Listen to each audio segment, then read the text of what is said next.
Shit, that great smart joking. And we are recording, my dog. Wow. There you go. And that is not the first time David Deary has given the clap.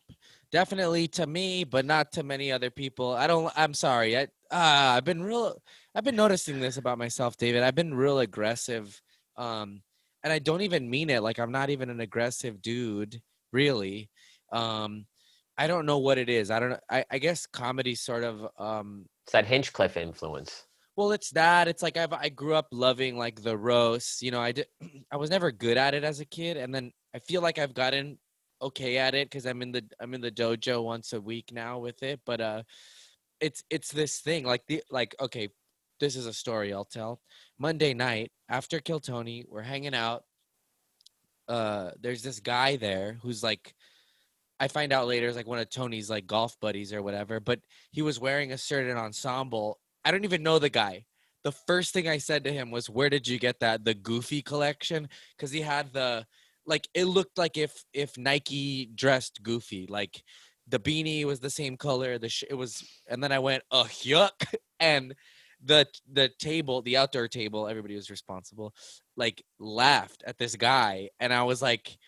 And then the next day I was like, why the fuck did I said hi to him after we met after, but I was like, why would I open with that? I didn't know this guy. He could have beat the shit out of me probably. I don't know what in me. And the only thing I could think of is like subconsciously at the store or whatever it is, it was my way of like, and I'm not going to use this.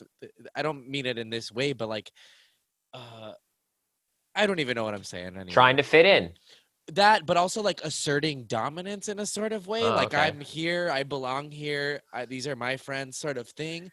But so did he. They were his friends, and he was a nice guy, and he came up with some other roast. He came back at me, and it was like okay. And I think Tony was like trying to be it didn't get out of hand or anything, but like Tony was being a little bit of a peacekeeper and was going like, there it is, that's back and forth. You guys just did back and forth, like saying that we were like going back and forth. But this guy didn't. He was just a nice guy. And the first thing I say is like, hey, where'd you get that? The Goofy collection? Do you feel like is the word possessive? Do you feel like possessive about the Comedy Store Monday nights? Um, Territorial? Do you feel territorial? Are there certain people you don't want to see around? Nah, I think everybody's welcome. I think that really what it is like, I have to like push that button, and then if they're okay with that button, then I know that like that's somebody I can like talk to, I guess, like that. I don't, not really possessive, because I like I think everybody is welcome. Like there have been times where I'm like, oh, this guy's not funny at all, why is he here? But you never know, man. That guy might fucking go to sleep and wake up with something. I've heard that about professional comedians too, like that out of Right. nowhere they just became funny. Bobby Lee swears up and down that Sebastian was like the worst comedian. Really? Damn, that's crazy. Yeah, I've heard just a lot of stories about that, but I know that guy put in, the work, Well, yeah, he used to be a waiter at like a really fancy restaurant, and he would over in West Four Hollywood. Seasons. Was it the Four Seasons? Four Seasons. Yeah, he would show up in his work uniform, right? Do a set, and then like go back to work or whatever. Right. And Bobby claims that he sucked incredibly bad, and then Bobby said he went on the road one time, came back, and he crushed, and he's just been amazing ever since. Figure something out. So that's it. So I mean, but there are those people that you see for years, and you're like, dude, like, go just figure something else out. Not that I'm like, whatever, it could be me. People probably think that about me, but so it's very subjective, but whatever. Well, comedy is like very territorial, and it's just gossipy. Yeah, it's extremely gossipy. I hate to think that people are talking about me. I wouldn't think that they would be, but I'm pretty sure they are, which is just such a weird. On the flip side of that, and this is like sort of like this something that's helped me with like mental health and stuff in my life, is like, we think people are talking about us. Really, nobody is thinking about us for the most part. Like, it's not. I think that nobody's thinking about me, but I think people probably are talking about me in a weird way. Like, I mean, in the sense that like I wouldn't expect it, But then I hear people talk about other people, and I'm like, why the fuck are you talking about that person? That's just such a random thought. Like, they'll talk about like GT or, just someone that's just so random. That's interesting though, because even those guys who are like characters, they've they have a name because of how like sort of oddball or whatever. It's kind of interesting, man. And I'm noticing that like in the documentary also that's on Showtime right now is like there have always been those guys, those Right. fucking those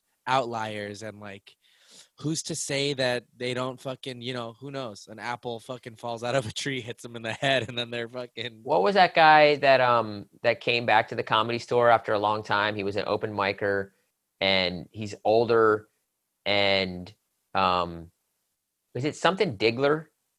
Is it like? No, man. Oh, you don't know this guy? I don't. So I'm sure maybe by face or something. I don't remember when it was. It was maybe 2 or 3 years ago. God, I forget the guy's name. He was living at the Days Inn. Anyway, everyone was super excited. Everyone, like Steve Simone, all the old school, like kind of Comedy Store people, Earl, um, Rick Ingram, all the dudes who used to work at the Comedy Store and who have been hanging out at the Comedy Store for a long time. Because this guy used to come in every single Monday, and this is when the Comedy Store was dead. Yeah. And he would do the same exact set every week, and people that worked there and people that were there all the time would yell out his punchlines. So they were all excited that he was coming back because they were going to like yell out his punchlines because they knew he was going to do the same stuff. And he did a few of the jokes. He did a little bit of new stuff and ran. Anyway, that was pretty crazy because there's always these dudes who, like, I don't know, I guess he was kind of the GT of that scene, By the way, did GT passed away? I think I just. Shut up. Yeah, I think I heard that. No I never way. confirmed it, but. Oh, great. Here I am. My heart goes. I mean, I know he had like, it was funny because he was a guy, I didn't know him super well, but I remember like somehow like falling upon his Facebook or something. And he had like a beautiful family, like a daughter. Oh, really? Like, yeah. And I was like, what? Like, I didn't even know because I just knew him from the stage, And I was like, right. Oh my God, like it seems like his life is like really like, Explain GT to people, by the way, who aren't from LA and don't, because he's an LA kind of. Well, I don't. We need to open mic. We need to do icon. some research on whether if he did pass away, R.I.P. GT. He was just a character, man. He was this. He would wear like a fedora and he had all. Well, we see him at open mics first off. Like he wasn't really ever on booked shows. He was only ever at open mics. He literally did kill Tony a few times, like if right, you but that's still. Episodes, I mean, that's an. Well, no, I'm saying for people who want to see his stuff. Oh yeah. You could probably find him on some Kill Tonys, yeah. But he had this joke about what was it, like a pigeon having an accent? Like, why did the pigeon have an accent? I don't know. And he would do the bird noises. Yeah. He's just an eccentric dude. It's funny because there are so many of these guys. He was so bad at comedy that I thought it was a bit for a long time. I was like convinced that he was trolling, that he was some rich kid. He was Armenian. Yeah. And supposedly he was a rapper. And I was just convinced that it was like a troll. DJ or something. I think I heard some of his music. Like, that's the whole thing. Outside of comedy, you look and you're like, okay, like, I don't know. It was interesting when you see his life on the other. I never saw his life outside. I never saw his life outside of comedy. It's interesting. So that's another thought. It's like, it seems like every 5 years there's a new school, or not even that, probably every January there's a new group of people. By the way, I may have said this on the show before, where the fuck are all these new comedians coming from? Like, right. During a pandemic, I'm going to mics, like, or when I've gone to these like beach mics and stuff, or people signing up for Kill Tony, I'm like, where are you coming from? I don't know these people. Some of the people moved here during the pandemic. Right. That girl last week on Kill Tony was like, I just moved here. I thought it was time to like go for it. I'm like, what? What are you going for? You know what's funny? If it works out, what a story, How could it work out? What can she do? There's no late night television spots. There's no productions. There's no real comedy clubs open. There's no real shows. You can just do open mics on a beach. Yeah, what I feel too though is like you're what they might think is they're getting in on the ground level Right. of what LA comedy will be, because right now, Good point. the last episode of the Store documentary I saw, they were talking about the dark ages where like comedy was dead, it was this and that. I'm like, I feel like we're in that again a little bit. Not that comedy is Nah, dead. bro. Nope. People want it, but hold on, hear me out. There is a bit of a people are leaving, there Sure. are, and so my thought is the core group that stays here, if they can figure out a way when it comes back, they will be the sort of like will Right. bump up a little bit. Right. That's my First thought. off, as someone who I lived in New York in the 90s during the true dark ages of comedy, I went to the Comedy Cellar where my friend worked, Hmm. and watched Lisa Lampanelli and Tony Rock play for literally my table. Whoa, Um, man. my friend used to call me and say, "Chris Rock's coming to the to the cellar. You should roll through." And I'd be like, "I'm good." Yeah, wow. It just wasn't a thing back then. Everyone wanted to be a rapper. People were really into hip hop and DJs and graffiti art, and comedy just wasn't a thing back then. So, we're in a downswing, but there's still podcasts, there's still a Yeah, lot of that's true. content, there's still money being made in comedy. And trust me, man, back then nobody was making money in comedy except the 1%, you Yeah. know. Yeah, I remember telling my buddy Kevin Kamiya, he was like, I was like, hey, do you think like it's ever gonna die again, like another like death of comedy? Because sometimes when you're in it, it felt for little periods of time felt super oversaturated, like, oh my God, this is a whatever. And he said, no, I don't think it'll ever die again because of the internet. So Right. that's the same sort of thought where like because of online, the through line of money making and sort of all that is just gonna continue. But anyway, welcome to the Mostly Sorry podcast. This is here we are. That was a good beginning, if I ever say so That myself. was a great beginning, man. That Hell was yeah. awesome. And you um mentioned mental health, Joel, so why don't you I just take a did. minute to tell us how you feeling, bro? I am. I guess today I'm good, man. I slept really well finally. I went Great. through it again this week where I had another fucking, my Monday night was crazy again. And I knew it. I was like, I'm gonna wake up sad tomorrow. And I fucking inevitably. Oh, here's what I wanted to talk about. So I did. I woke up super fucking sad. I came home. I ended up in bed. I fell asleep around 3 a.m., woke up at 6 a.m. from like a panic attack. I'm sweating. Like, here's another weird thing. I don't know if I've talked about this. When I'm panicking, my sweat even smells different. Like Mm, it's got a weird scent to it. I don't know what hmm. the fuck it is, if it's adrenaline or what it is, but I've noticed that. Yeah. So I slept from 3 to 6, and then from 6 to about 8:45 was just in and out of nightmares, in and out of like panicking, wake up sweating, being like, oh my God. I remember like laying in my bed being like, what the fuck? I can't do this. This is awful. Uh, like, oh, I just keep going like, what the fuck, man? Like, not again. And keep rolling around in bed. And, and then I was like, so tired because I didn't sleep. But I was like, what if I just got up, put my clothes on, went to the gym, and like ran until I didn't feel this way anymore? Hmm. And so at 9 o'clock, I couldn't take it anymore. I was like, fuck it. Threw on my clothes, went to the gym, uh, super underslept, very tired, but got on the elliptical and just put on fucking music and just ran for 30 minutes, did some crunches, and it's sort of it healed the depression aspect of it. Like the rest of the day, I still felt like shit because I was tired, but it got me out of that funk of like this, like the fear, the sadness, the dark place. It got me out Mm. of that. So I've been sort of trying that now. The next day I did it again, because I had a sort of a similar thing, and just went again. And it seems to help at least take the edge off, that dark edge. But the problem is sometimes you don't feel like leaving your room. But now that I've tried it Hey, twice, why, and man? How do you know, man? Like, you just yeah, commit, like yeah. like get on that Goggins shit, So I think Sometimes you about feel him. like not leaving my room, and I fucking slap that fucking demon in the face and go to the Yeah, fucking gym, man. yeah. It ain't shit, So you I think know? about Goggins. So I've been like saying, like, you know what? Like, I hear Simone talk about it sometimes, where he just kept his running shoes next to his bed, and as soon as he woke up, put him. Don't even think, just put him on and go.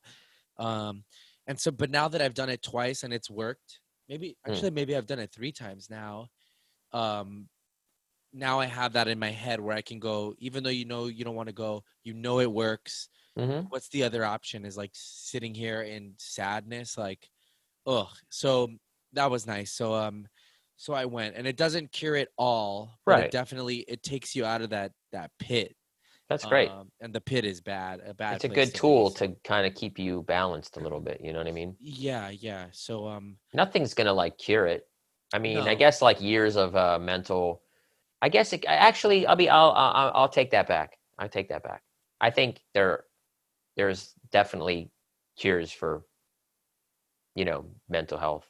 It just yeah. takes a long time. It's a lot of work, but Well, like it's not a glamorous cure. no, it's not at all a glamorous It's a sustaining cure. cure sort of thing. Yeah, yeah, Yeah. yeah, and it's a lot of work, and it's a lot of like mental work Hmm. of and just finding these the gym, physical. That's a great start. One part of it. Yeah, it's One like what part of it. yeah. Meditation's a good part of it, but really it's a mental. It's readjusting your mindset Hmm. to like think realistically and battle your thoughts with actually, you know what I mean? Like one guy was Yeah. saying, write out your deepest fear, write out the Oh, reality, and then try to find the balance in that. You know what I mean? When you're panicking, what are I've you done that. panicking about? You Yeah, go worst case scenario, and then you're right. like, well, what's the worst? But my mind, the way it works is, as soon as I start going there, even if I'm doing an exercise, oh man, I can throw myself into a real bad place. Like if I get a piece of paper and I start thinking worst case scenario, then the little rabbit starts. Let's say this, just to describe it.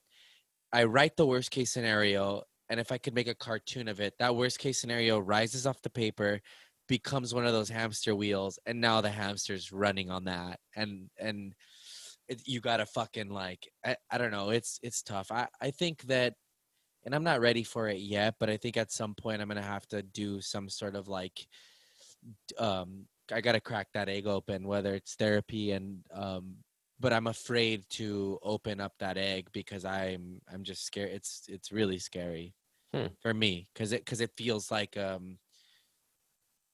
don't know where that's gonna end up or where that's gonna go. It feels worse than it Yeah, actually is. Like you're afraid that like if you get into it, you'll find some really bad things, right? yeah, Oh or no, if I go to the yeah, doctor, maybe they'll find out that I'm really incurable.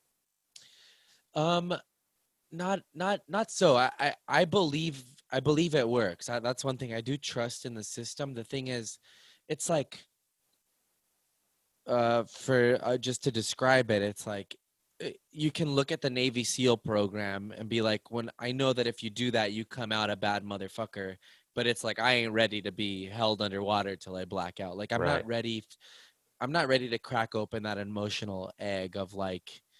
There's gonna be moments where it gets tough and it's gonna be hard. But I know that I trust that at the end of it, I will come out better. But that's an Or extreme example. You got to start with like the Navy walruses or something like that, or the Navy yeah, but my beavers. mind goes directly to Can't the be a SEAL. extreme example. Yeah. Right, of course. I mean, I think a lot of people do that, and it's the reason why we have a hard time going to the gym and finding motivation because we just don't think it's good enough, and we don't, you know, we I just see I see like I don't my brain doesn't do a lot of brick by brick thinking. It's just look at that cathedral and I go, hmm fuck, I'll never build that. right. But what I've noticed is if I can get to that place where I'm thinking brick by brick, and I've done it with a few things in my life, you will end up with that cathedral, it's like, or whatever, a No, fucking it makes hut. sense. You're right. Like success doesn't come. People see Joe Rogan and they're like, "I'm going to start a podcast," and it's like, okay, well, see you in 1,000 episodes. Yeah. By the way, I listened to the first Blind Boy. I listened to the one you said to listen to first, and it's funny because at the beginning he's going, "That's the president calling." You can hear that. Yeah, a That's little bit. It's pleasant though. I like it. I actually like the that's so, tone. dude. I'm like turning it off. Why is it still ringing? And also, it's on silent. Is it an iPhone? Don't shame me, bro. Well, no, I was gonna say because now that the new iPhone is coming out, our old ones will start to malfunction. So I thought that that's why maybe yours was No, I malfunctioning. have an Android. Yeah, whatever. I don't care. I'm not one of those fucking I'm just playing. psychopaths. Yeah, sorry about that. I could edit that No, out. it's good. I like it. It was pleasant. I think the It people would was the really president calling, though. The okay. president of my life, Wow. Who? Okay. Who would be Donnell the president? Rawlings. Okay. Donnell Cool. Rawlings. Oh, nice. Cool. Cool. Cool. First black president of your life, right? Pretty much. Yeah, I think Okay. so. Yeah. Yeah. But before that, it was just all White, white, white, white, white, white, white. white on white on white. Um. But yeah, I don't know. So I that's subscribe to the Donnell Rawlings show, guys. It's really funny. it is. And Donnell Rawlings, hilarious, Oh, he's hilarious guy. insane. He's not like I know he's not gonna watch this because he only watches anything that he's in. He's too But busy too. he's not busy. If he was on it, he'd watch it. But anyway, he he's he's not even there yet. You know what I mean? Like he's gonna this show is gonna be his show is gonna be so retarded funny. Like it's crazy. Like you see little moments where he's like, "This is what I do," and Oh it's just man. insane. Yeah, it's great to Yeah. watch people like that work. That's it too. It's like right, like shaping the fucking clay, man. You're Yeah, just, chipping away at a rock, and everything now has to be so like almost done before it's out, right? yeah, Like it's they pretty they whack. they won't even make a movie unless they know they can get their investment back. And so it's like with this podcast and stuff, it's like we're literally like we're workshopping it as we go, which I Yeah, like. of It's course. beautiful, in the long run, it'll be really fun to it if at the least when I'm 80 I'll be able to go back and listen to myself talk when I was fucking 33, and that to me is good enough. Right. um but yeah, so if anything out of this conversation comes out of it, it's like we should all try, everybody out there listening, it's like I would encourage you to, if something seems like it's too hard to do, like just scale it down and remember like one step equals 1,000, just You got to I don't live know. the journey, bro. It's cliche, but it's like No, I it's know not there's a about the yeah, destination, man. It's all yeah. about the journey. In fact, You the get to the top of the destination, mountain, it's the shit, but but even that, what you remember is those hard, like, you know, yeah, moments like, damn, remember going up that one pitch? Oh my God, that was crazy. yeah, that, and I would even argue that the destination ain't all that, because that's the scary thing is people have said that. I forget who was talking about it, but the scariest thing is making it and getting all of your dreams and then Right, realizing that ain't shit changed, like that's a really scary thing, to get everything you've ever wanted and then right. to realize that it isn't everything you've ever wanted. I mean, we've seen it time and time again with celebrities and stuff that make it and still have trouble, man. It's like Of course, yeah. I mean, but also it's like the thing that's really great about art is that desire to do it. mm, You know, the great part about skateboarding is like when you're just like, I want to fucking oh, like you just get this feeling in your body, like you can't explain it. Like you're like, I'm gonna fucking send that 15 stair handrail. yeah. I mean, And how then many you times do have it and you're you like, it's over. How many times have I done a 15 Yeah. stair No, no, handrail? no, no, no. It's like how many times have you landed a trick you want to? You Right, watch the clip. It exactly. lasts for maybe the longest like a week. Milliseconds. If it's like Yeah. dope, the stoke, like you can go back and watch it and be like, hey, I did this. But then it's like gone. Like then it's like, what's the next thing? That is a beautiful thing about skating though. Right. Like obviously the best thing I did, it was dropping it on Tony Hawk's ramp. Oh It yes. was like a year of buildup and the Dude, it buildup was was so dope. incredible. Like every day I would think about it. Every day I Oh, would be like, oh my God, I want this so bad. I can't wait. I set the date. dude, me It and it Ahmed, was we watched amazing. that shit live. We were at a restaurant. We were at some like green leaves or something and That's some great. vegan spot, whatever. And we're like, oh shit, it's fucking whatever the time was. And we put it on our phone and we had it on the fucking table and we were like freaking out, dude. I was legitimately terrified for you because I was like, it was fun and I was putting You're myself in right. your shoes where I've been in those moments where I'm like, all right, I'm going for it. And then I pussy out or whatever and I go home and I was like, it could have either gone that way, or I remember saying like, Ahmed, like you realize like this is our friend. He could, I didn't want to jinx it, but I was like, Right. he could get broke off right Right. now. Like he could, it could be bad, dude. Right. People forget how fucking dangerous that stuff is, man. Like, Yeah, especially the man. gnarly guys. It's like, whatever, dude, just do it. It's like, Right, right, we right. forget that it's a human body riding a piece of wood with wheels. Like, it is Yeah. so dangerous. People die and all kinds of crazy shit like that. And of course, you keep it in the back of your mind, but like, let Well, one us of my not good forget, friends, like actually what inspired me to do it was one of my good friends who's way better at skateboarding than I am, by the way. I Mhm. mean, he skates street, obviously, and mini ramp though. He's really good at mini ramp. But anyway, he decided he was going to drop in on a vert ramp, and he just called me and was like, "I'm going to drop in on this vert ramp in San Diego. You want to drive down there with me?" We literally just drove down to San Diego. He barely pumped the ramp for like 5, 10, 15 minutes. We skated around the skate park a little bit, and then he's just like, "All right," and then he broke his arm. He just went straight to flat. Just Fuck, dude. didn't commit or whatever. And Oh. I was like, so that was going on in my head. That's why I kind of trained. Yeah. And I I've don't know. I've hung up on like 6 feet and fallen, but nothing. Oh yeah, like yeah. you know.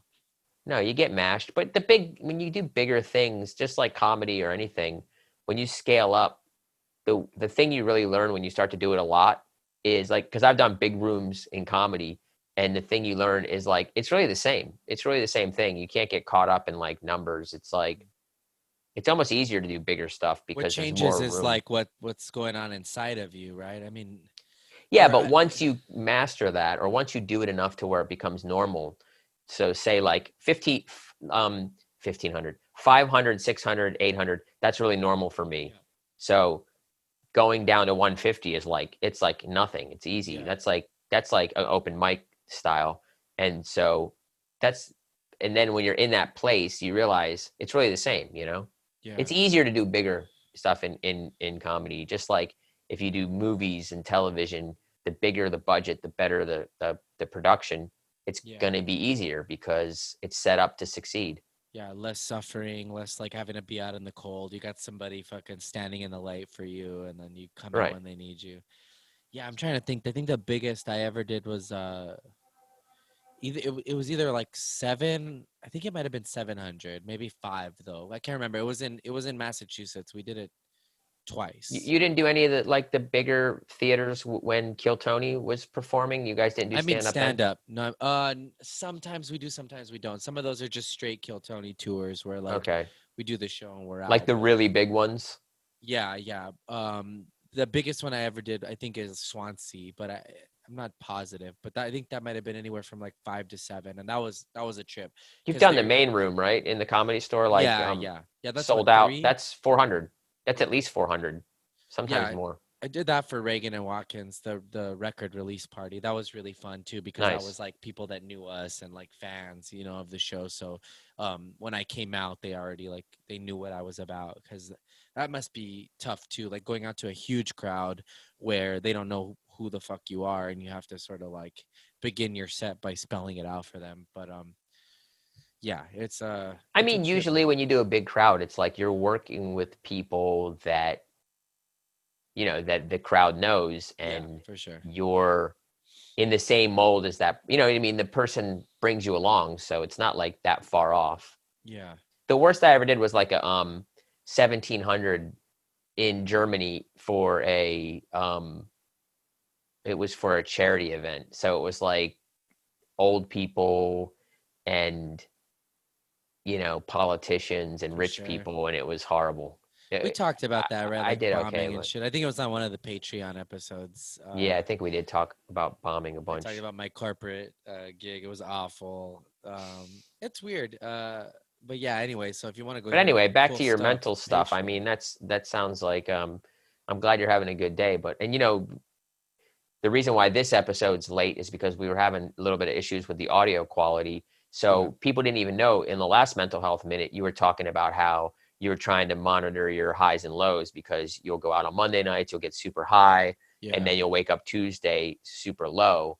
And then now you're saying you did it again this week. So yeah, I did it again like 3 days in a row, like an idiot. But it's like, here's what happens is you end up in that low, and so you're chasing that high again because you want to get out of this thing, and then it's just a fucking cycle, and you got to stop it. So like last night I was like, fuck this. I had like tea last night. I fucking took melatonin, a little edible, knocked the fuck out early. It was nice. I woke up like good, went to the gym this morning, ate good. Like all of that stuff really ends up leading up to like a good, a good day. 100%.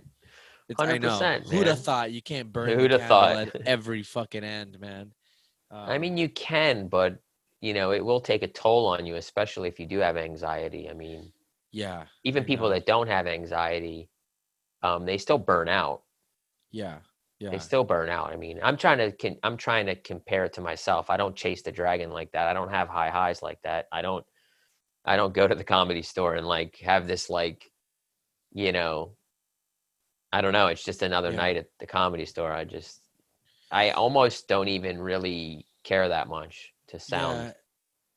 No, it's good. I to mean, that's sound jaded, but yeah, and I try. I mean, for a little while at the beginning of pandemic, I was just leaving right after the show, and that was nice. A lot of times, it was fine. I'd go back home and wake up the next day feeling good. But the more things started feeling like Groundhog's Day, I'm like, fuck yeah, I wanna fucking hang out outside and like enjoy something else because everything sort of just feels the same. Um, it's a long one, man. It's definitely a long one. I It's know. a long So one. It yeah, sucks. It's taxing. I got a but tennis racket, so I don't know. It's helped me a lot. that's good. I Yeah, could suggest that if you've ever played tennis. It's outside. You yeah. can you can socialize with people, but you're not, you can social distance but still hang out with people. Yeah, I don't. Yeah, it's been interesting, dude. I'm just sort of right now. My day to day is sort of like doing music stuff. How's that going? It's going good, man. I'm giving myself the. I have a couple. So I have two songs that are. One of them is like nowhere really near finished. The beat's all done, and like 1/4 of the first verse is done, and then the other one, I've been having trouble doing sort of the chorus because it's like a singing chorus thing and it's like in a high pitch and I'm not because I haven't sang in years. It's like really hard for me to do. So it's been really hard to get a good take. Um, and I've gone through it a bunch of times where I'm like, let me try it again, and then I get sick of that and I go, maybe I'll just find like a vocal sample and throw that there, but then I get angry with myself because it's not my full vision. Like I wanted that chorus that I was singing to be there. Then I've thought of like, let me get Jeremiah to do it because he's got a high voice, but I also want at least this batch of 3 songs to be like all me. I Hmm. want to have done all of it. Well, then you have to live with the limitations of what you're Yeah. working with. Yeah, so I'm gonna give it a few takes. The other thing is like I live at home, so like my Your studios in mom my starts barking at the moon when you start no singing. my I, I'm in my Ow. room doing this stuff and it's like it's hard because there's noise Right. out there. I'm insecure. I don't want people to hear me like singing these vocal takes. Like I want to like I have to wait till no one's in the house, which like doesn't happen often, especially now. So I've thought about moving my shit to the garage, but it's like Oh, so you're not staying in the garage right now? no, I'm in my room. Yeah, Oh, okay. I but thought so your room was the garage. no, that's the goal. That would be eventually the goal, and then Right. eventually the goal would be to inherit this fucking house. Hells Um, yeah, dude. We're gonna live but there, and then I'm gonna move in nice, with sounds good. Yeah, you right and your with my wife. no, my mistress. Okay, and your Yeah, yeah, mistress yeah. is me, dude. So it's Well, perfect. let's Jolena, and let's That's let's. right. I mean, if we're gonna tell bullshit, we might as well keep it 100%. You know what I mean? 100% fake. Yeah. Yeah. But yeah, I mean, that's this it. is years down the road. Once this show goes, I mean, this show is gonna take off. Yeah, I believe it, man. Oh, but so I brought up Blind Boy earlier. I listened to you had said, I said, hey, is that the best first episode to listen to? I start listening to the episode, and he's like, if you don't listen, if you haven't heard the other, I do should have not told you listen to that he this said first that. one. Yeah, but I Yeah, should have told you that he said that. But it is a good first episode but to so it's listen good. I to, I said, think. fuck it, let me go back. And I Okay. started on the first one, and he's talking a lot about that, like basically starting from nothing, building this, workshopping this thing. He didn't even know what the fuck it was gonna be. Right. Um, yeah, it's cool. I like it. I like it a lot. I'm excited to like start getting into it. I like his voice. It's my favorite podcast. You can Yeah. sleep. It'll put you to sleep. I got a real thing with like aesthetics as far as like Right. voices or certain things. I remember like writing raps with my friends back in high school and telling one guy, I was like, hey man, you have like a really good voice for rap. And my buddy was like, geez, blow him already. Like they were like bagging on me. But like now in my head, I'm like, that's a good producer quality. Like if Right. I'm ever making records for people, if they want to come to my house and like do vocals or whatever, I feel like I have a good ear for making something, you know. But it's fun. Yeah, so I like that. By the way, did you see LL Cool J said Aesop Rock was one of his favorite lyricists? No, They asked him I on a haven't seen live it. thing. Okay, it Oh, was that's cool. cool. Aesop Rock tweeted it. He was like, "Damn, like, you know, That's big ups crazy. to LL because, like, you know, that's one of the goats to say that you're their favorite. You know, it's Right, right, cool. right. Imagine like, yeah, like, you know, hanging out in Yellow Springs, like every time, like, um, Dave would bring up like Talib Kweli or Common, you know what I mean? It'd just be like, imagine Dave Chappelle, you know, Yeah, introducing you as like a god MC or something like dude. that. That was great. Yeah, man. I just That'd heard. be You ever listen to that 85 South podcast? I've heard of it, but I don't think I've Okay. ever listened I to just it. heard Busta Rhymes was on it recently, and it was a great. It was just a good Is it, interview, it man. it was Fat Joe, right? Fat Joe and Busta Rhymes. No, no, no. This is I don't even know these guys. And I think it's Okay. like I've heard about it, but like and it's interesting because it just sounds like they have a room mic on. Like Let me it's look not it all up. Yeah, super it could be, which is, you know, stupid if you're gonna have someone like Busta Rhymes on. Oh, I turned my phone off, so never yeah, mind. whatever, But dude. I heard there was a Fat Joe Busta Rhymes interview that Yeah, I someone was just saw a talking about. piece of that. So the Busta Rhymes was like challenge Ti to one of those like Right. they're doing those like things, you know. Yeah, versus. Yeah, I don't think is that they're just playing their hits It's basically. very it's insanely interesting because it's basically just, yeah, they're just playing their songs and then they're live.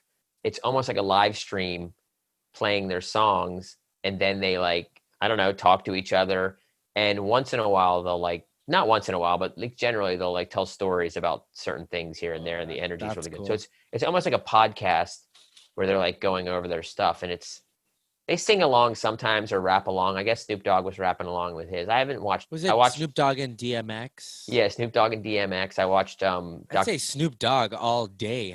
Well, you No, know, it's a nobody has more generational thing, hits. Yeah, but nobody has more hits than DMX. I mean, nobody has more. right? Then Snoop Dogg, DMX right? doesn't have more hits than Snoop. No, Snoop's got crazy hits, yeah. Like, yeah, I've But I said this on mean, the they show. Like, don't. yeah, I don't think they really keep score. yeah. But the RZA DJ premiere was that was sick. Oh, That cool. was That's crazy. fun, man. Damn. That was crazy. Talk about hit. Premiere I has a mean, lot yeah, of hits. yeah. How are you gonna? Premiere Yeah. Premiere has a lot of hits. Dr. Dre probably has a lot of hits. But then again, Dr. Dre produced most of Snoop Dogg's stuff, so he has Yeah. more hits than Snoop Dogg for Yo, I sure. just got a crazy here's a crazy factoid that I heard the other day. Um fucking Still DRE. Yeah. Jay-Z wrote that song. The entire song. Oh, really? Yeah, like as a ghostwriter. Like Snoop Dogg was saying Jay-Z wrote like the entire song. I mean, Eminem writes most of Dre's stuff. That's what I was thinking. Yeah. And musically, here's a weird factoid musically. Um, and believe me, this is a hot take Yeah. and a half, but you know the riff, ding ding ding ding ding ding ding ding ding ding Yeah. ding, you know. Yeah, yeah. I lived in Philadelphia. I was in a hip hop band. People probably don't know this about me. I played Rhodes in a hip hop band, Yeah. and we would play backup for up and coming rappers and poets in this like scene where they had a live band. What did you play? Keyboard? I played keys, yeah. Okay. And we were gonna be Music Soul Child's band, not really, but he liked us, and we were gonna be Black Ice's band. He's like a big poet on like Def Jam and shit like that.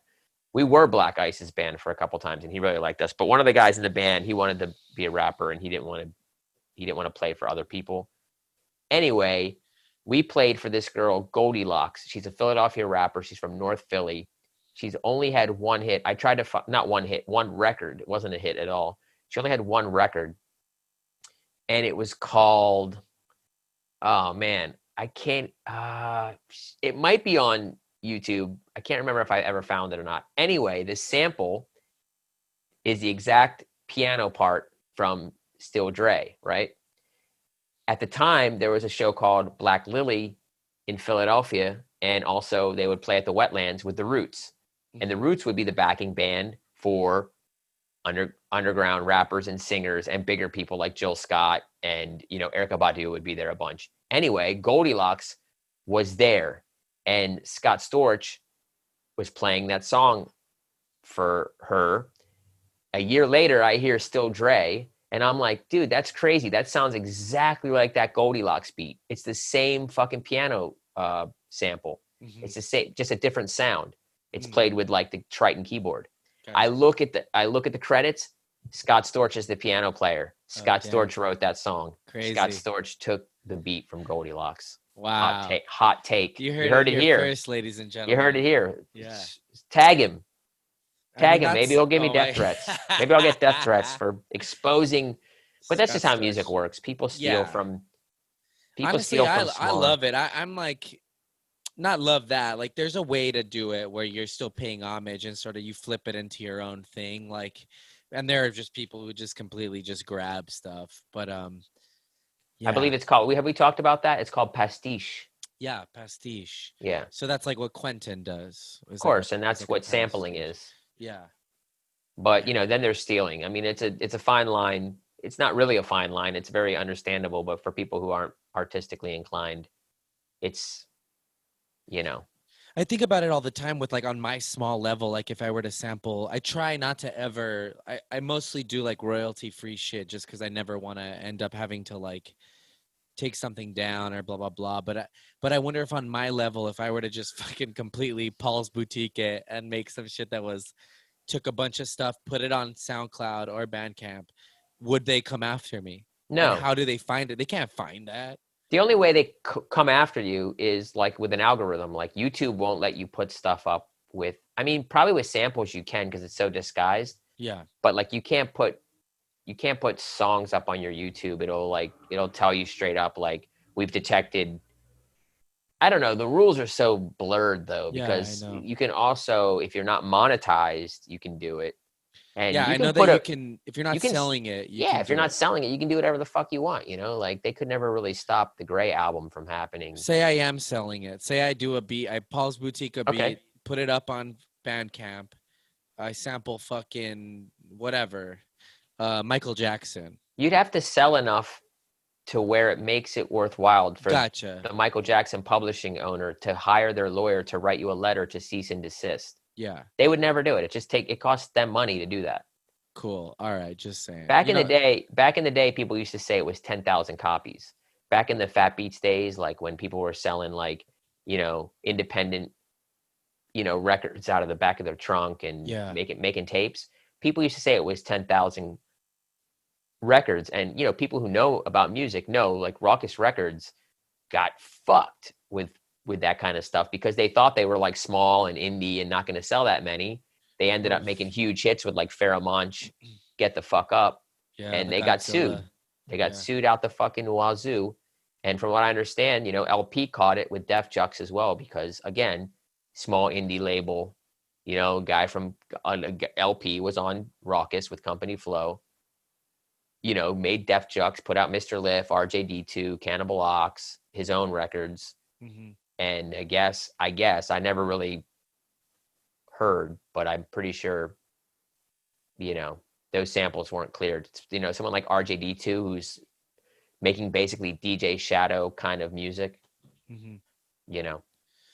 Fuck. Yeah, yeah. I think about it. I'm like, what if I throw it up and I mean, I'm making like $50 like a track, from different downloads and stuff. It's like, You're selling one track for $50? Damn. no, I That's an sold expensive album. I sold one track maybe 10 times and different people might, let's say this, I'll say this. My aunt bought the song for $20. And then I sold another 30 for $1. And so I made $50 about off one song. This one doesn't have samples like that, but I was You're like, not going to get any trouble then. But I mean, I don't know. Yeah, I mean, dude, but I just worry you. Who knows? What if why something would worry? have, Why worry? yeah, It's a I cease know. and desist. It's like you'd have to make, how much money Raucous Records was making back then? Yeah. Holy shit. Like, it probably didn't break them either because usually, I don't really know. I mean, I don't know about lawsuits, but I know you're not going to get in trouble You until know you what was start crazy selling too? Like huge. on the flip side of that, band doing something that they make nothing off of for the fans was like the Clash put out like a triple album with Sandinista, and they charged the same as like a single album, and they put it out like that. And the deal to do that was they like waived their like British royalties, and so they made like nothing on that album. Like they didn't see shit. That sucks. Yeah, but it's kind of crazy. Like, but also they didn't give a fuck about, Joe Right. Strummer didn't really care about the money at all. Like, you know, I know, but it's just like, that album made a lot of money for the yeah. record company, so Oh they, you yeah, know what I I mean? It know. just Yeah, sucks, it like, sucks, man. that they have to, like, it's awesome. It's an amazing gesture, and, like, by the way, it's an amazing gesture that we're giving away, like, free prints, a 5x7 print of you in a sock covering your Oh, wiener. by the way, my buddy Eddie Haley from Chicago, he sent me a photo. He framed it, put it up in his bathroom. Awesome. It's a great Yeah, place for it, yeah. Friend of the show, fan of the show. We message each other on Instagram, so it was cool. He sent me a photo, and I was like, "What a trip to be in somebody's bathroom." He's got to look at me while taking a shit, which is nice. And you got to look at him in some kind of weird. Yeah, what he doesn't know is we installed fucking cameras in all of those photos. Yeah. Also, Erin, who's also a Patreon member, she got one. She posted that on Insta. All the Patreon members got them. So, I mean, if they didn't say that they got them, Well, these are people that sent photos on Insta. So Erin Okay. Christic. Okay. I'm sorry. I lied. There's a few people out of the country that I didn't send them to, and I apologize to you guys. A homie in Australia, someone in cool. the UK. It was just way too much to send a small photo. What does So that what I'm cost? gonna do, I think it was like $20 to Australia or something like that. I was like, dude, I mean, I love you and thank you so much for your support, but yeah, join the Patreon. maybe we'll figure it out.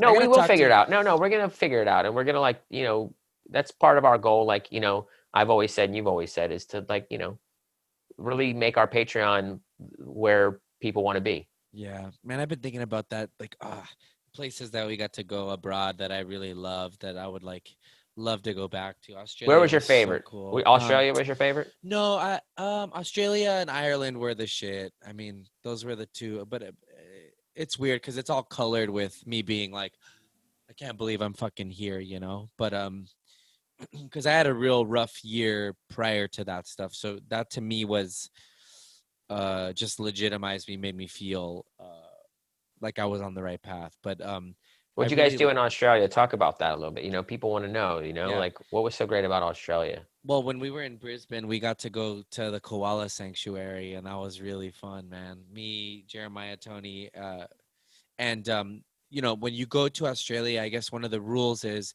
you have to have a tour manager, like an Australian tour manager or whatever. Okay. So there's a tour manager out there that Tony's known, and I guess she did a bunch of stuff with, like, Ari, and then whenever they would tour, and she got us in at this koala sanctuary, like, as like whatever. So we got to skip the line to hold the koala. Like, there's like a fucking line to wait and hold the koalas. We just got to, like, walk straight up and do it, and just see a bunch of cool shit. We got to, like, feed kangaroos, and yeah, it was dope. So that was cool in Brisbane. Did you guys see any duck-billed platypus? Yeah, we did. Yeah, they had a tank, an indoor tank where they were fucking swimming around. What a weird creature that is. Probably the weirdest. Probably if there is a God, the most proof that God has a sense of humor is the platypus. Just like a fucking. On the other hand, it's great proof that God doesn't exist. Yeah, you're right. It's just a genetic mutation of science. Yeah, you're right. It's like, we don't come from animals. It's like, I don't know. How about this animal that's made up of, like, every animal? Yeah. Yeah. Couldn't decide on what it wanted to be. It was like evolution was like, how about a little bit of this, a little bit of that, and a little bit of this? Dude, thank God Cruella de Vil did not live in Australia, because her jackets would have been way more extravagant with all the fucking wildlife they have there. Right. To shout out to Cruella de Vil, 101 Dalmatians, Disney, corporate overlords, love it. Yes. I'm a big fan, though, of Disney. Anyway, I'm like a closeted Disney freak, sort of. Is that right? Talk about that. Yeah, I love it, man. I really miss it. I would love to go. I'm like sort of, I've gone with people, and like I call them the night before with all my excitement. I've had people be like, you annoyed me last night with how excited you were, because I got a whole method, like, on how I do the park, like. Oh, please fill us in. I mean, we have time, right? What are we at right now? We are at. Yeah, we're at about 50 minutes. This is a great ender, Give us a little tour of your insight of Disney. Well, I Have you mean, I been to just Disney World or Disneyland? no Disneyland. I mean, I grew up in California. You know, I went to a day camp. We would go every summer. Um, and I love it, dude. I love everything about it. I love the way the park smells. I love it. It when you go there, I'm super. I guess humans are this way, but very sensory. My memory is like really connected. I feel like to smell and like all of that. It can trigger me pretty insanely, and so Disneyland still smells and feels like it did when I was a child. So that's like I know that's like a big part of like a comforting thing to me. I love like the Tiki Room and the Jungle Cruise and Indiana Jones and the Haunted Mansion and Splash Mountain, the Just names, Matterhorn. just names every ride. No, I'm not a, whatever, not every. Yeah, I guess I'm starting there, Pirates of but the Caribbean. Did you yeah. mention that? Oh, yeah. So here's my method is this. It's changed now too with fast passes, but um, when I get there, and always everybody I go with, I always want to get up like at 6 and like be there when the fucking gates open. But the older you get, the harder it is to get your friends to do that. Like they're like, "Come on, do we have to go?" Like they don't care as much as me. So I'm I'm having a fucking meltdown inside my body. Like when they're like, "Can we just go at 11?" And I'm like, "Yeah, that's fine. Yeah, let's. Well, no problem. We'll be there. Yeah, sure, 11. Yeah, it sounds Right at great." the And peak, right at dude, the peak when all the people are getting there. inside my stomach acids are turning. Like I'm just like looking for every shortest line to like get to the ticket gate. Um, and for a long time, I didn't like California Adventure. And then the last time I went as an adult, I was like, "This is tight. You could drink and stuff like that." That was really fun. But uh, and I had some edibles the last time I went. That was real fun walking around the Star Wars fucking land. Like not enough to like freak out, but just to be like, "Fuck, this is tight." Um, so I get there. I run straight to Indiana Jones. That's the first one I do. Now, what is Indiana. Indiana Jones? Because I never been to Disneyland. Oh my God, David! I hope we get rich so that I can take you. I just want to get rich. I want to take you. I want to have a Disney experience. Well, Uh, we'll vlog about it if we do it. that would be super tight. That could be a Patreon episode. So Yeah, the Disney vlog that'll as be if where yeah. we'll do the Disney. We'll do the Disney episode when we get. I mean, obviously, when we get a Ugh, vaccine and when we get, I don't know, who knows, I 100, can't 100 can't wait. Patreons. It's so fun. But I go to Indiana Jones. Then after that, So what's Indiana Jones? That's what I oh asked you. yeah. So it's a ride based on the Indiana Jones movies, obviously, whatever. But the cool thing is the line is like super intricate. Like it looks, nobody does atmosphere like Disney as far as like a theme park, like Right. um you when you're as soon as you get into the line, I mean, it's like you feel it, dude. And I've also heard, their water smells a certain way, like because they use a certain chemical to keep it clean that's not chlorine because of whatever, safety or whatever. So the Jungle Cruise is right next door to Indiana Jones, and so while you're waiting in line, you can see the boats going by for the Jungle Cruise, and like it just got a certain smell to it, dude. And there's like bamboo, and they have all these like, it looks like what you So would there's like find. atmosphere when you're in line. Yeah, There's like yeah, it kind of is like a Indiana Jones kind of theme, exactly, and it's even when you're in completely line. a They commit to sensory thing. everything. Yeah, and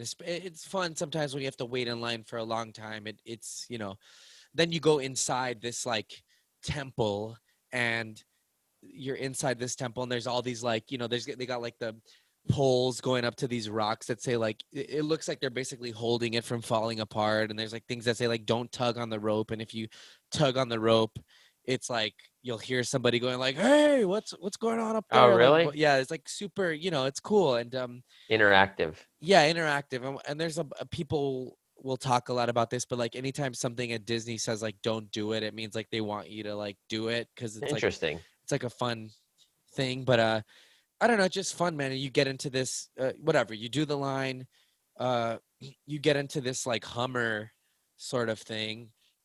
And I think they're all and that's it. Like you go into the basically it's just like an Indiana Jones adventure. Like you go, there's like rope bridges and stuff, and you're driving this Hummer around, and people are shooting like So wait, okay, let me ask you this. Does the Hummer it drives on like a fake road?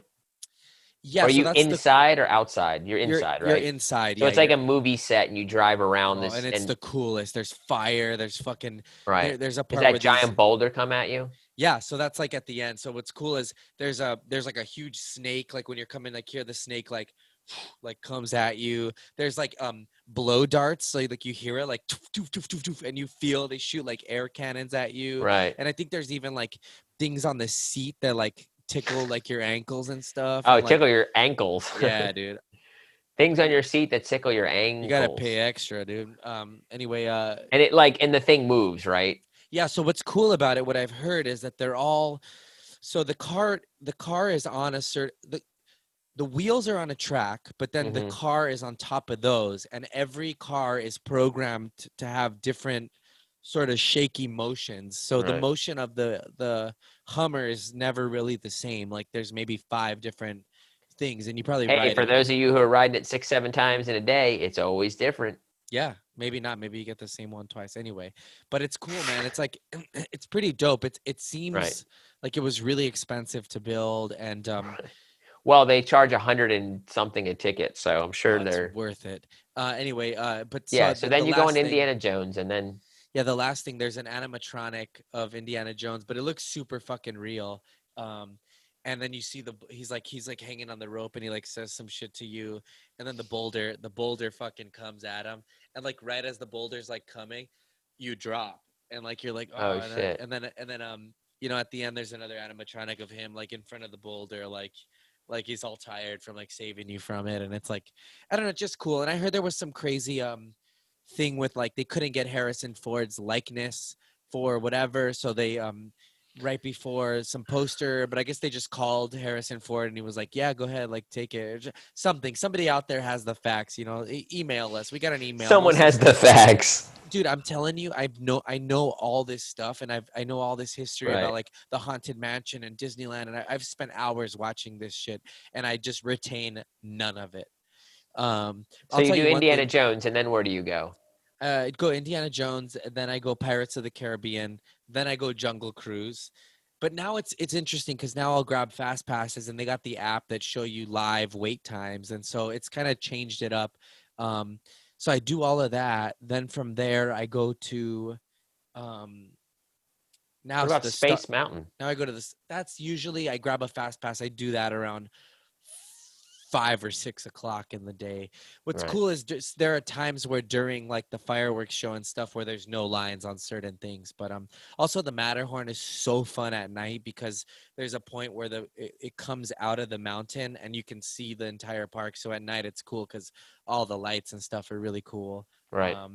But yeah, I love it. Shout out to all my fucking Disney heads out there. I can't wait to go back.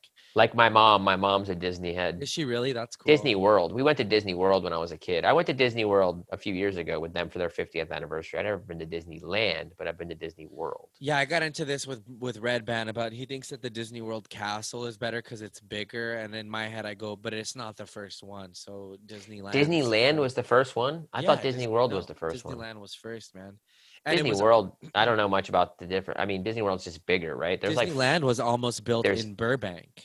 there's Epcot. That's crazy. Yeah, and there's a lot of connections with like here, like there's a bench at Disneyland that it was a bench that was outside of the merry-go-round at Griffith Park that Walt Disney used to take his kids to and sit at, and it was some of the places where he was like first dreaming up the concept of Disneyland. Hmm. There's a great documentary on Disney Plus about sort of like the beginning of Disneyland and stuff. But the Haunted Mansion is just like one of the greatest They rides. have that at Disney World. That's crazy. Yeah, Yeah, I I mean, love that's the when you're a aesthetic. I little mean, kid, that's so good. oh yeah, it's scary, dude, when you're little. And now I like to scream in the stretching room when the lights go out and scare other little kids. But that I've had dinner at the Blue Bayou, which is the restaurant on Pirates. So there's a restaurant on Pirates of the Caribbean. Like when you get on the Oh, ride, there is? I don't think yes. there is in Disney World. So when you're on the boat, So you when you're on the you boat, when can it first you starts, can see right? people eating. Yeah. So when you first get on, it's like you're outdoor, you're inside, but it looks like you're outside, like at night, like on the bayou or whatever. There's fireflies and it looks like dark. So in that beginning, there is a restaurant, and in the restaurant, it also feels like you're like outdoors, like in a nice night, like in Louisiana or something. and the boats come by, and then that's when the ride starts after that. But there's a thing where people on the ride will ask you to throw them a roll What? from the restaurant. Okay, Anyway, there's all these like that's secret, like crazy, like Disney things too, like right. There's that one thing where you can go under that bridge and like piss on homeless people. there's no homeless people at Disneyland. Oh, never mind. That's downtown LA. I'm sorry. That's right. Yeah. My You don't bad. want to piss on the homeless. They're already having a bad time. No, Anyway, no, you pay them to do that. how about this? Look, It's a ride. There's a fast track and everything. It's pervert shit. Never mind. Never mind. well, you heard it here first. Mandiri's dropping hot facts today. Hot fire. I'm not into it. I'm just saying people do it, but I would love everybody to email us at mostlysorrypod@gmail.com. Send us your favorite Disneyland facts. Send us your favorite things about Disneyland. Send us your rides. Send us experiences. Or just DM us on Instagram because that's just yeah, as whatever. easy. Yeah. You're right. DM us. I forget about that. I Or don't know join what the Patreon. You can message us on Patreon. Yeah, if you join us on Patreon, I'll give you my phone number. There you go. Phone number and home address. Anyway, and social security number, and I'll send you a copy of my fingerprints, like a stamp of my fingerprint. Nice. This is getting juicy. Wait, don't forget, we are at 50. Was it 50? At 50 members of the Patreon, you're going to shoot. No, it's 50. It's definitely 50. It was definitely 100. No, 100 is the Disney trip. 50 is Bottle Rocket Butt Boy. I will shoot skyrockets out of my ass when we reach 100 Patreon. I thought it was 50, but we'll look back. We're gonna look back. If you know that, DM us on Instagram. Yeah, good stuff. And we're gonna do another, Patreon release. Always get a bonus. I keep forgetting to mention to you, I have 2 sponsors ready to go, and I gotta talk numbers with you. We can. We'll do that after this, or you want to do it on the air? I think they should pay $3,000 an episode. No. I already worked out somewhat of a deal, and we're a deal. Talks. Here we go. A Joe. Well, I said deal. They gotta. Never mind. This is boring for the people, but or maybe not. Maybe the people want to hear our business techniques. Here's what you do. All right. You want to be a podcast producer. This is what it comes down to. So wrapping this all up. We'll talk about it on the Patreon. Yeah. So, but the reason I bring that up is now that we have this new Zoom system, I might start having guests on the show. I might interview. So my buddy, I already asked him. My buddy Robert from Hot Bob Hot Sauce, who I grew up with in the neighborhood. He said he would come on, so we're gonna do that. So shout out to him, shout out to Hot Bob Hot Sauce, shout out to Luca Clothing Company, shout out to the Tie Dye Company. Listen to on Spotify, they got a podcast about the history of the Clash called Stay Free. It's narrated by constantly talked about man on the podcast Chuck D. It's really great. And that's it, man. Love each other. Cook your own food every now and then. Have fun all the time. Yeah, when you can. David, you got any fucking I'm sure they've seen it because it'll be out by then, but I'm excited to watch the new Borat movie. Holy shit. That's going to be exciting. And the trailer didn't grab me. Is it out? No, it's going to be out tomorrow. Fuck. Okay. But I just saw a clip of something that looks real interesting. So, oh yeah. The trailer didn't look good, and I was like, man, but sometimes trailers just suck and the movie's way better, especially now. I feel like the buzz is on about it. I didn't think it would be that way. I had no expectations, but now that all this stuff's coming out and so many comedians that I love are saying it's hilarious. Hell yeah. I can't wait. Dope. Well, check it out. Watch the Comedy Store documentary. Watch that. I'm excited then. Yeah, I'll watch that too. But yeah, that's it, guys. Fucking be kind to people. Smile at them when you can. I mean, even through the mask, they'll see your cheeks started doing a smile. And if you want to do the old Ace Ventura, smile with the other cheeks. But that's it, guys. Spread positive energy. Oh my God, how could I forget? Go Dodgers, baby. You know what time it is. That's why I'm in this getup. Game 2 didn't go the way that we really wanted it to, but it's only game 2. And I literally grew up down the hill from Dodger Stadium. It means a lot to me. We haven't won a World Series in a very, very long time, and I don't want to talk too much about it because I'm real superstitious. I got upset on some guy yesterday on a podcast because he said some shit like something about whatever, and I was like, why would you say that? Why would you even speak those words into existence? They got it. The Dodgers are going to win this for sure. It's a guarantee. It's a guarantee. It's a guarantee. See, I guarantee it. Even that's freaking me out. You know what? I hope we can go back to this, show that clip, and fucking and write it out. It's a win-win for me because if they lose, I'll laugh and be like, I have that kind of excellent power. See, I don't even like that you just. If I had that excellent power, word. If I had that excellent power, I'd be like, Trump's gonna live forever. He'll never die. Oh, gotcha. The opposite thing. Yeah. Well, but yeah, shout out to the Dodgers. Go Dodgers. And that's it, guys. We love you. We'll talk to you soon. Later. Peace.